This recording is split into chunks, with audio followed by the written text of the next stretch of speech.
What was the last thing you Googled? MMD for the garden. Yes. Yeah. Why does my plant make noise?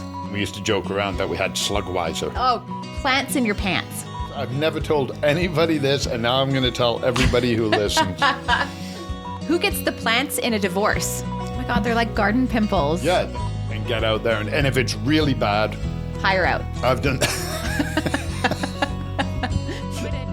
Welcome back to the Helpful Gardeners podcast. Colin, I have a very important question for you. Okay. He's starting it all serious. Okay.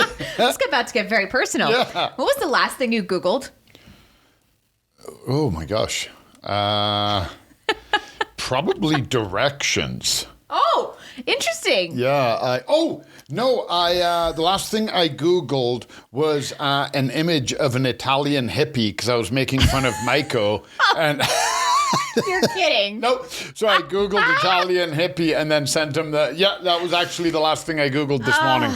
And I went into mine to figure out exactly what it was, and for me, and it unfortunately it was for this episode, so I have no idea. But So- it was probably like Wasn't Italian hippie? no, it's probably like honestly, it was. Oh, you know what it was? It was totally the menu for Congress. Oh, okay, yeah. Solid choice, yeah. I do that all the time. I will always like search up a menu before I go into like a restaurant or a cafe Yeah. or whatever. Full on creep it. I just have decision paralysis. Yeah. I'm like, I cannot make a decision while I'm there. So But do you ever Google the menu, make your mind up, walk in, and then change your mind, and then you're right back to square one, but you're even more confused? Oh, but see, this is what I love about Google is that you can look up a place and then you can get pictures for everything. And I almost find that more helpful than And looking up the menu. people will review the individual menu items. Yep. Yes. But I rarely look at reviews, which is so funny. Like I never do. So I won't go out of my way to look at them, but if I Google it and Yeah. they're right front center, Yeah. then I will do it. I won't look at a place and then Google reviews. But yeah, there have been places I've opened up, like a restaurant, and it'll say, "Gotta try this dish," and then there'll be 4 or 5 people have written something after it. Yeah. Okay. Yeah, I can see that. Yeah. Well, today I thought, what do gardeners do? Of course, they probably Google. Oh yeah. I mean, Google is probably the most common way that gardeners will figure out what's going on with their Yep. plants. Right? So like if your plant is not healthy, whether it's a house plant or you're out in the garden, like what do you think some of the most common Google searches would be for plants and gardening? Why is my leaf yellow? Yeah, that's such a big one, hey? Even like why is this bug in my garden? Yep. What kind of bug is this? Yeah, I almost feel like it's as common as like say you had like a cough Yep. and you were going to be Googling that. Like I almost think it is Like as common. WebMD for the garden. Yes, Yep. exactly. Which we have talked about in the past can be a little bit dangerous because it's not localized. Yep. So there may be things that are good for Calgary, but maybe not good for somewhere else. Yep. And you can have the same symptom, but 2 different reasons why it's happening. So a yellow true. leaf can be overwatering or underwatering. Yeah, Yep. yeah, exactly. And it's sort of one of those things where, you have a general statement that you've put into Google, but if you go into like somewhere else, like a garden center or whatever, then they can ask you follow-up questions and really get to the root Yep. of the problem. Last week when we were at the call, I was talking to a lady, really sweet, but very, she was English second language. Gotcha. And she was trying to ask me a question and she couldn't find the words and I'm trying to help her. And she gave me the 1 second sign. I was like, yeah. And she typed it into Google Translate. Oh. And her question was, what bug is eating my flower? Oh, no. And I was like, I don't know. am so sorry. I need way more. Yeah, Like, I have yeah. so many questions. Yeah. Anyway, she asked for a card to find out where we were. And she told me that she would come in with her daughter who spoke perfect English and she would talk to a member of staff. Cool. So I give her a high five. We smiled. But I was like, I desperately want to help you. But me answering that question, by the time I'm finished my answers, it won't have helped you at all. Yeah, exactly. It's just going to be more confusing for everybody. Yeah. So I know, there's obviously those more common questions that we ask on Google. Yep. There's also a lot of really weird questions. That I absolutely believe. So I thought I'd ask you. I thought I'd ask an expert. Take our own advice and ask an expert, right? Yep. Okay, so The first one that I put in was, why does my plant smell bad?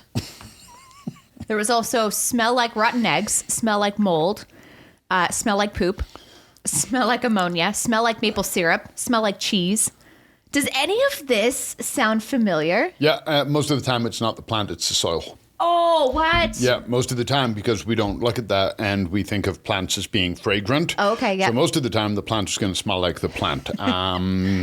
Green is the only color that has a smell.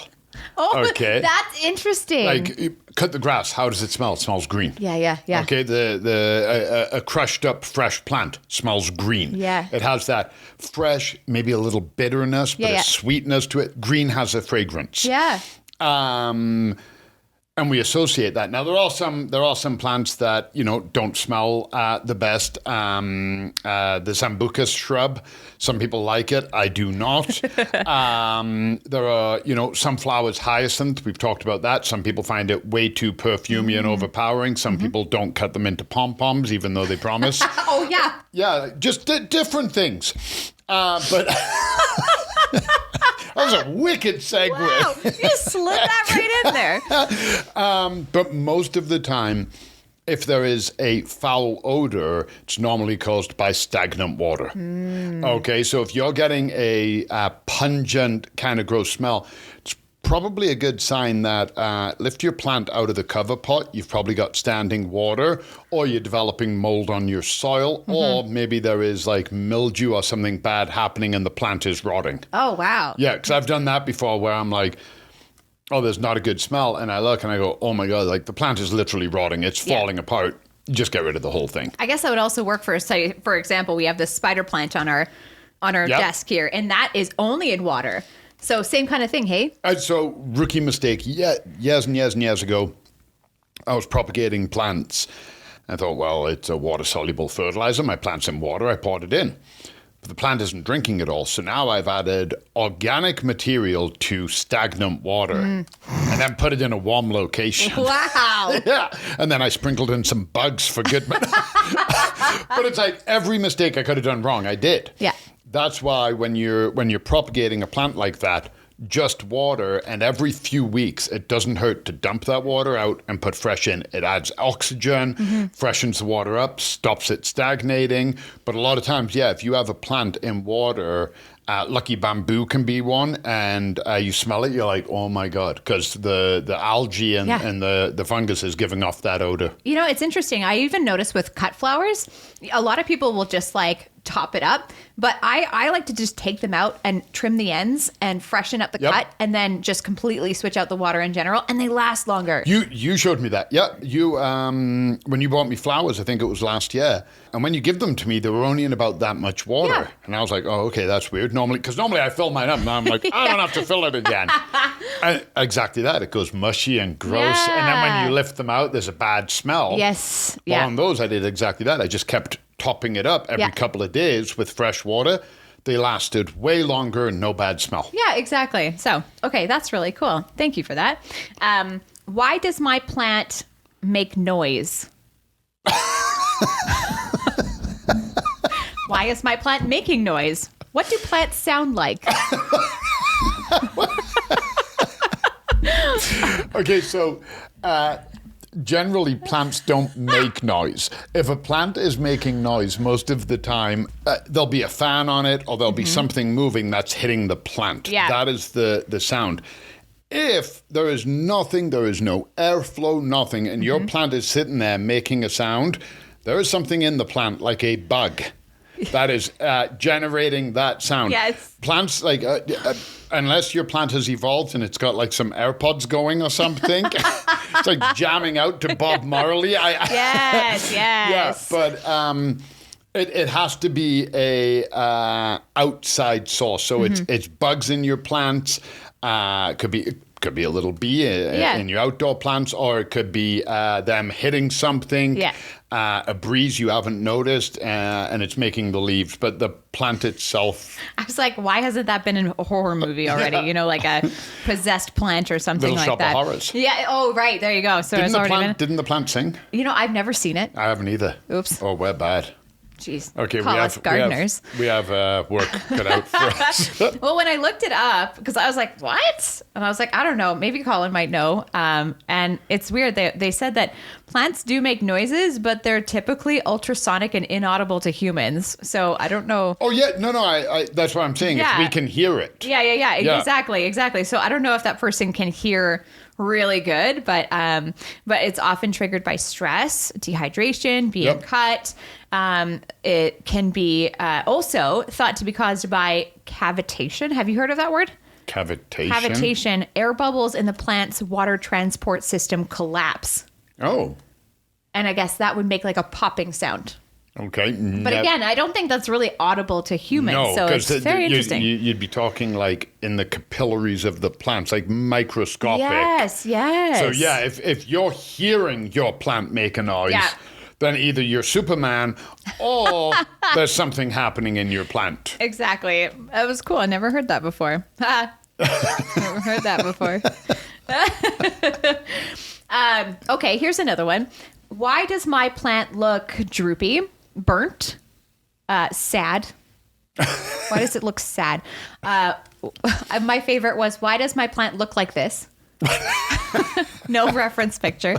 And why does my plant look dusty? So let's kind of go into some of these. So like, why would a plant look droopy? Couple of things. It, again, depends on how it's looking droopy.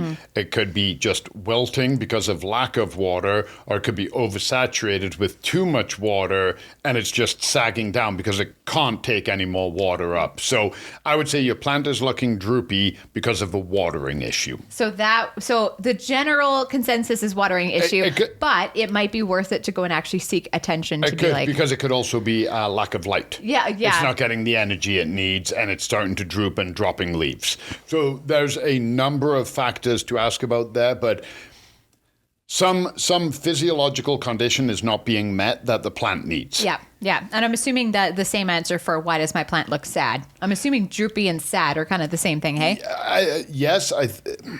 Normally, I would say sad would probably, it could be watering. Sad is normally when it's dropping leaves. So sad, I would say it could be lights, or it could also be bugs. It could be water as well. Oh, gosh. Yeah, so sad can be a lot. Like droopy, you've told me a symptom. Sad, you've told me an emotion. Have you tried talking to it? Yeah. Have you tried signing it up for therapy? Exactly. Have you given it some AirPods and Bob Marley? Like, there are things we need to work on here. But sad could be any number of those. Like, when my fig tree got hit with spider mites. Right. It had all the water, it had all the light, it was doing great. Yeah. It looked very sad. Yeah. Leaves were falling at an alarming rate. It was covered in webbing. It was a sad looking tree caused by spider mites. So yeah, sad, I'd need a little bit more, but there's again something not being met and the plant is deteriorating. Oh, okay. What about looking burnt? Looking burnt, I would say could be a couple of things. More than likely, a lot of times, if a plant is looking burnt, it's probably getting too much sun. Yeah. It's probably a shade-loving plant, plant that you often see that with, and they react pretty strongly is ferns. People will plant ferns in like full sun, 14 hours of, full sun, 35 degrees, and they just go brown and they literally look burnt. Yeah. Could also be an over-fertilizing. Oh, good point. Okay. Yeah. So I would mainly look at the light. Did you put a deep shade plant in full sun and it's literally crisping away in front of you? That would be my first go-to. It's amazing how quick that can happen too. Okay. My garden is my happy place. Yes, it is. Yeah, and I'm like, that's not a question. That's a great statement. That's a great statement. I love how you would take the time to Google that. Yeah. My garden is my happy place. My garden is full of moss. Okay. Drainage and light normally. Ah. Yeah, drainage and light. It's so funny. There's two schools of people. There's people who have moss and don't want it, and people that want moss and can't get it. Oh, yeah. So, and they never ever seem to meet. No, gosh, no. We always want what we can't have. Normally, moss is poor drainage. Water is sitting, so your soil is never fully drying out, and moss is starting to form on it. That's why we often see it in cool, damp areas of forests. Yeah. Shady, because if the sun's getting to it, it would help it dry out. So that would be the main indicator there. Okay. What about my garden is full of weeds?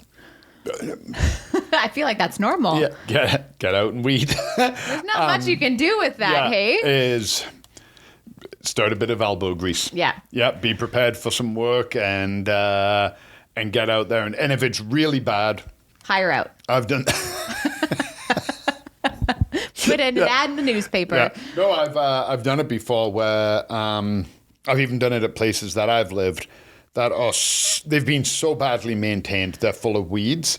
Transplant the perennials out and then just rip it apart. Wow. Rip it apart. Go in with garden forks, cultivators, whatever you can, and literally clean it out and then let it sit. And all of the weeds you missed are going to come back, and do it again. Okay. And then do it again. And then normally after 3 months, then you're not trying to go around the perennials and you're not worried about hurting them. Then you transplant your perennials back in and you're at a good starting point. So if it's really that bad, rip Good it apart. tip. That's great.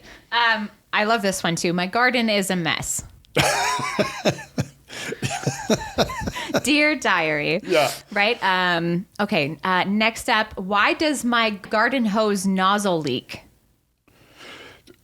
Okay, a couple of things. So if it's leaking from where the water is meant to come out, it's probably old. You might have left it out at the end of the year a bit too long. If you've left it out all winter, there's moisture trapped inside. It's expanded. It's cracked plastic. It's not holding water.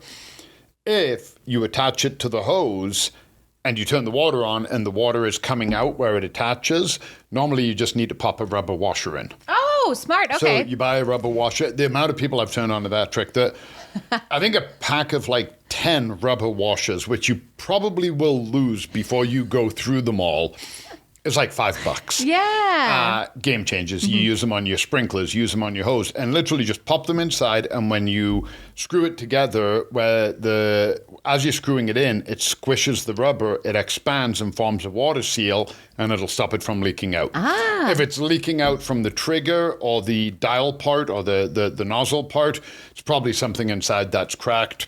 Either live with it or you're going to have to get a new hose gun. But if it's leaking where you attach, try a rubber washer first. I'm curious, like if there's like a record for how many years a water nozzle has lasted. Because I feel like that's almost like an annual buy for us. For a lot of people it is. I think my record is 3 in a year. In a year? Yeah, 3 in one season. Bought one, put it outside, was using it, and then we got one of those snow dumps and it went down to like -3. It was like April and I'd been watering some stuff and I'd left my nozzle out and it sure enough cracked inside and was leaking. No problem. Bought another one. Harry was a young teenager and something didn't go right and he took the hose and did a full overhead Oh my God. and he blew it apart. So actually, in fairness, Harry did buy one of them. Yeah. And then we replaced that one. So, 3 nozzles in a year. Would you ever trust buying a garden hose nozzle from a garage sale? Yes. It would be 50-50, though. We should do an episode on garage sales. Like what you should and shouldn't buy or look at garage sales. Here's the thing, right? If you're going to buy it, if it's somebody's yard sale, chances are if they're selling them out, they have a hose. You could always say, hey, can I just give a quick test to this? Oh, yeah. And if they're like, go ahead, it's probably safe. If they're like, no, I'm good. I'll take $5 off. Yeah. Okay, why does my garden lettuce taste bitter? When it comes to flavor, the first thing I would say is look at the type. Right? So not all lettuce tastes the same. Oh, good point. Yeah. Right? Like we go down and look, I think, what do we have? Like 13 or 14 different types of lettuce. True enough, yeah. Right? A lot of people find spinach tastes bitter. Yeah. Okay, so it could literally be the variety you planted. If it isn't, It might be, might have bolted. So you put it in too bright of a light, it bolted, it didn't develop the flavor profile properly, or lack of nutrition. It wasn't fed properly, so it's kind of not really, again, being able to develop all of the natural oils that create the flavors that we want. Do you think leaving it too long can also? Yeah, if it goes to flour. If it goes to flour? If it goes to flour, like once... So I told a number of years ago, I let my broccoli go to flour because I'd never seen broccoli flowers. But most of the time, once one of those vegetables goes to flour, you've lost it. Yeah. Okay. That one, because that wasn't part of the question. But again, these are what people are Googling. Yeah. But yeah, if it's gone to flour, I wouldn't even bother eating it. Okay, good point. Yeah. Why does my garden have mushrooms? I'd say 90% of the time when people ask me that, my first question is, have you or your neighbor cut down a tree in the last 2 to 3 years? Oh. And 90% of the time, the answer is yes. Yeah, because they're not spread by... Are they spread by spores in the air? Some mushrooms are, but normally the ones we see in our gardens... They're underground. Yep, and they're breaking the wood down. And they're an important part. You cannot get rid of them. You break them off. Fungicide is not going to work. Okay. Fungicide is going to do nothing.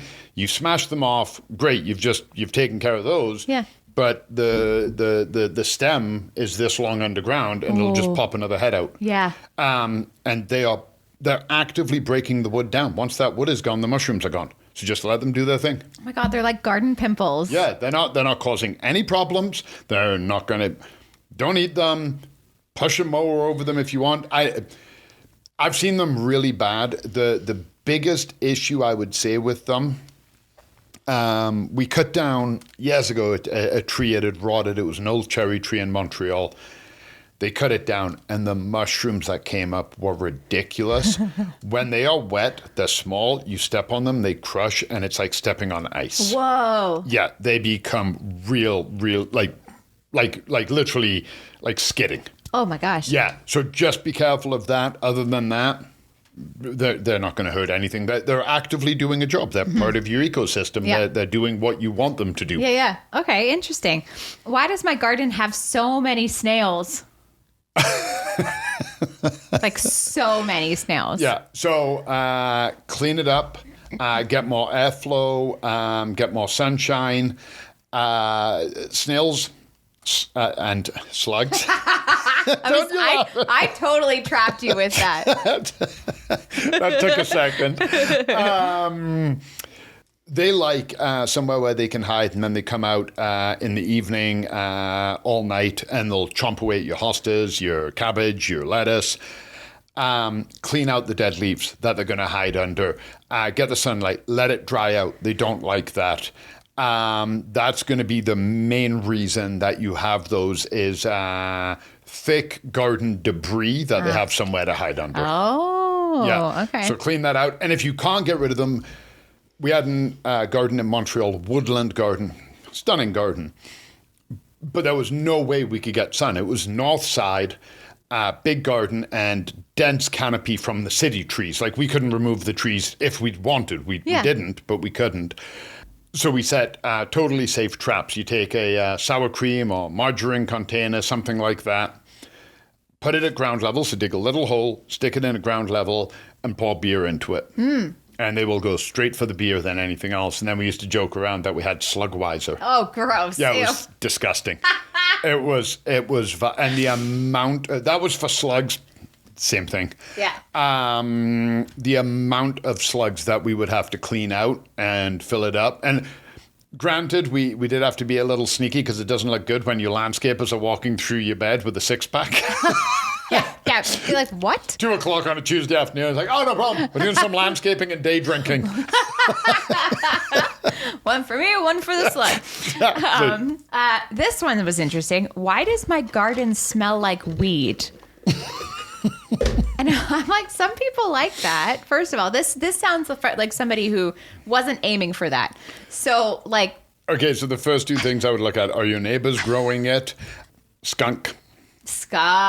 We did talk about garden pests a few episodes ago. And a skunk a few blocks away can often smell like cannabis. That's why they call it skunk. There's like literally a variety of cannabis called skunk. Other than that, there's really no reason. Yeah, put your sleuthing hat on. You might even have a little family. Exactly. right? If you have a family there should be more of a pungent, but again, that goes back to the flavor thing. People smell things differently. Yeah, Some yeah. people smell things like that. Others, Yeah. it takes them a while when it hits them. But I would say a neighbor could be growing it. Yeah. Maybe one of your neighbors likes to go out and, smoke a little joint Sure. in the evening. Yeah. Or maybe there's a skunk in the area. Yeah. Okay, let's see. Here's a good one. Why does my garden keep flooding? Oh, poor drainage, and normally you're doing a landscape job and people have got bobcats on site. You really only need that heavy machinery when you're lifting heavy trees or you're bringing in pallets of stone to do a patio. Everything else we used to do by hand. The more you drive a machine over, the more you're compacting the ground. Okay? And then there's other people that'll come in and say you're changing it and you want to put a patio in here and something over there. Well, when they're doing that and they're excavating and they're rebuilding, they regrade your ground, but they're not looking at what the flow is. So, for example, you're on a hill. Okay, well, all of the water should flow down the hill. But if you grade your backyard and suddenly it's plateaued, you've driven heavy machinery over it, compacted that soil, so now it bows and it's compacted, all of the water on the hill is going to run to your yard, stop, and flood. So a lot of times it can be that. You can also be just in a natural low level. Somebody has to be at the bottom of the hill. Yeah. Okay, and then you build dry wells, you build other things. You can look at regrading so it hits your yard and now it's going into the alleyway. Okay. Stuff like that. But a lot of times if your yard is flooding and you've just landscaped, it's normally the machinery and whatnot that they've used. Cool. Okay. That was most of them. I did see things like plants that start with N.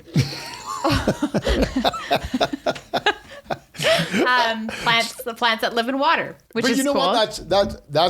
I believe that's not somebody who's looking at plants, because most people would be like plants that flower in the spring or purple flowers or whatever the case might be.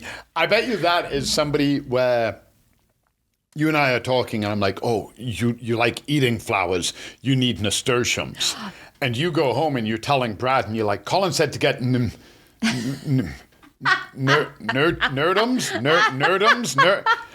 plants that start with.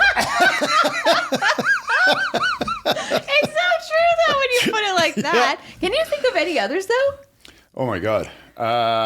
You came out with nasturtium so easily, and Yeah. I actually can't think of any. And you put me right on the spot for it. Hey, do you want to Google it? Plants that start with N. Oh wow, there's a lot. Yeah. Oh, but it's all like the it's all the botanicals? the botanical. So like narcissus, nandina. Nine bark. Oh, nine bark. That's Yeah, that's actually there's a really another good one. Yeah. Nectarine. Nectarine. Oh, yeah. Nettle. Nettle. Oh, stinging nettle. Yeah. Duh. Nettle. False nettle. Yeah. What is nepeta? Nebita. Catmint. Oh, catmint. Oh, Yep. yeah. Nebita. Yeah. Okay, that's really cool. Okay, cool. Also, plants that look like animals. Don't worry, I Googled it already. Oh, now, are they talking about like you walk by and you go, oh my God, that plant looks like this? Or are they talking about like topiaries? Because, okay, the orchids, yeah. Yeah, so Oh we've my got God. a parrot flower, Yeah. which I guess looks like a parrot. The monkey orchid. Yep. Dolphin Oh, succulent. yeah. String of dolphins. String of turtles. String of turtles is another Yeah. one, yeah. Bunny succulent, so like a bunny ear. Okay, yeah. Lamb's ear. The lamb's ear, another one. Yeah. What else is on here? Oh, bird of paradise. Bird of paradise. It doesn't look anything like a bird. But it does look like a bird. It- It's got the little beak. I guess. Okay, sure. What about this one? The bat flower. It's There's- kind of got some like. There's another one too. A lot of people got pedicitis mixed up with it, and I think it's called elephant ear. Elephant ear. Yeah, and it's just a elephant ear plants. Oh, yeah. Yep. Okay. I can kind of see that. Yep. Yeah. So yeah, Yeah. But I mean, I wouldn't say that looks like an animal. It looks like part of an animal. Like there was a tree in England. Oh my God! You know what? I haven't thought of this tree in ages. Yeah. Can't remember what tree it was now. I'm going to have to Google it and find out because I genuinely don't know what it was now. But my sister and I used to call it the monkey tail tree. Yeah, just type in monkey tail tree. I mean, that's what Vicky and I called it, but maybe we heard... Oh. Okay. Thanks, Google. This is why you don't Google things. What else was there? Plants that don't need sunlight. Oh. Does that even exist? Yes Artificial. and no. No. So when I hear that, I don't think like somebody is putting... Because why are you putting a plant in a jet black area that you can't ever see? All plants require some kind of light. Right. So when I hear, if somebody's especially talking about a garden, you're not going to have a part of your garden that doesn't get light. I hear that as being shade. Or house plant. Yeah, a house plant. So somewhere in the basement with zero natural light. Really nothing. I mean, there's ones that'll just be dying a lot slower. But in that case, you can add an artificial light. Yeah. Yeah. But I mean, then what you'd go with like your snake plant, ponytail palm, and ZZ. Oh yeah. Like that. You don't have a lot of choices, right? No. But when I hear about that for somebody in their garden, like, I need a plant in my garden that gets no sunlight, then you go, plants for dense shade. Right. Okay. Yeah. And then you go dense shade and you go to your woodland plants. Yeah. So, yeah. There was also glow lights. So like, remember genetically engineered, but there's like the petunia that glows in the dark yes. now. That still needs light, right? But they'll grow in the dark, which is cool. It's called the firefly petunia, and it emits continuous green glow. The moment we get them, I know, right? Do you know how they made it do that? No, I don't. They took genes from a light up mushroom, apparently. They've extracted genes from another glow in the dark plant, and then they've injected it into this petunia. They took the genes off the mushrooms? That sounds rude. Oh my God! Speaking of genes, that is another Google search: is plants in your pants. So you take your old jeans, you fill them with dirt, and then you plant plants in the top of it. Okay. Plants in your pants. Okay, that's better than what I was picturing. Yeah, thank goodness. Yeah. And there was another one too. Plants in holiday movies. Plants with funny names. So plants with funny names. I've Googled that before. I feel like we did a whole episode on it. Plants with rude names. But plants in holiday movies, I'm assuming that's people who want to know the name of tropical plants. Yes. That would be my guess there, okay? Yeah. This was an interesting. Who gets the plants in a divorce? We've never even looked into that. So I did. Justice.gc.ca says that wildlife, plants, and species, essentially, it's considered personal property and they need to be divided based on fair and equitable distribution of assets. So not that this is ever going to happen, but if you and Jenny ever broke up, then you would have to question who takes the plants. Me. You're like, obviously, I will sacrifice other things. Yeah. I will sacrifice blankets. Yeah, exactly. Be like, all right, fine, you get the blankets. I get the plants. But what would we do about blanket flour? No. But that, that wouldn't. Who looks after the plants gets the plants. I guess, but then you'd have to basically put that. This is why divorce is so messy. Here's the other thing. Exactly, and here's the thing. I mean, who really cares if it's one spider plant on the table? Yeah. Right? Yeah. Yeah, sure. Some people are going to be spiteful and blah blah blah. That's human nature. Don't care. But there are certain plants out there that are worth thousands and thousands of dollars, and if people are taking cuttings and selling them, and it's a source of income, then absolutely I could see that being on the block. Interesting, hey? Yeah, that one would be, because that would never have occurred to me, but yeah, you're right. There's also like some more unique searches, like can plants laugh?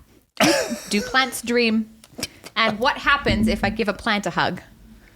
Depends on the plant, really, but yeah, hug away, hug a tree, hug a plant, hug a sunflower. Do plants have personalities? There's actually an entire day, hug a cactus day. Oh yeah, that's right. Yep. Oh, so get out there and hug a plant.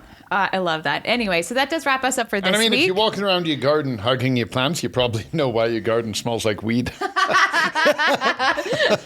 Just throwing that out there. I love how there's that, and there's also Colin in his trench coat or in his House coat. Just talking to the plants or the wildlife or whatever you choose to do there. Everything. You know what? I've absolutely... You want to hear something? Yeah. I've never told anybody this, and now I'm going to tell everybody who listens. Every morning when I walk into my office, I say good morning to my plants. Oh, that's cute. I open the door and I go, good morning, guys. How we doing?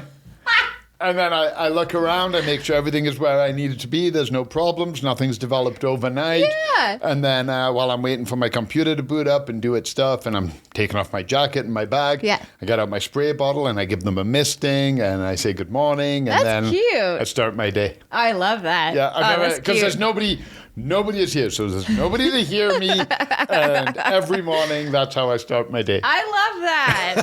Hey, I'm sure that you're not alone. I'm sure there's other folks out there who do the exact same thing. I hope so. And that's actually where we want you to come in. Go onto goldenacre.ca/podcast and leave us a voice note. If you have any garden questions or any comments about gardening, or if you've related to anything we've talked about today, then leave us a voice note. We'd love to feature you on the podcast, and also drop a question below. If you, instead of Googling, ask Colin all of your plant and garden related questions. They can be totally mundane questions like, I don't know, what is this weed in my garden? Or it can be like totally outlandish, like, hey, Colin, if you were to go on a date with a plant, what would it be? We want to hear from you, right? I want to hear from you. But that was really fun. Thanks so much for clicking on this podcast today. Make sure you're following along for more spring fun. We are sponsored by Golden Acre Home and Garden in Calgary, Alberta. So if you're in the area, pop by for a visit. We got lots of fun spring goodies in store. So exciting. Yeah, the greenhouse just opened up, so we've got a whole bunch of plants. We got all our live bugs. Yes. Oh, yeah, the live bugs came in. Yeah. So, I mean, it's just, again, more signs of spring, right? We got the new shoes. Books are coming in. There's just, every time you turn around, there's something new happening. Yeah, exactly. Love this time of year. We're totally here for it. So we love this community. Help us keep it growing. Make sure you're following and sharing it with your friends. And we'll see you next week for more garden fun. Bye, everyone.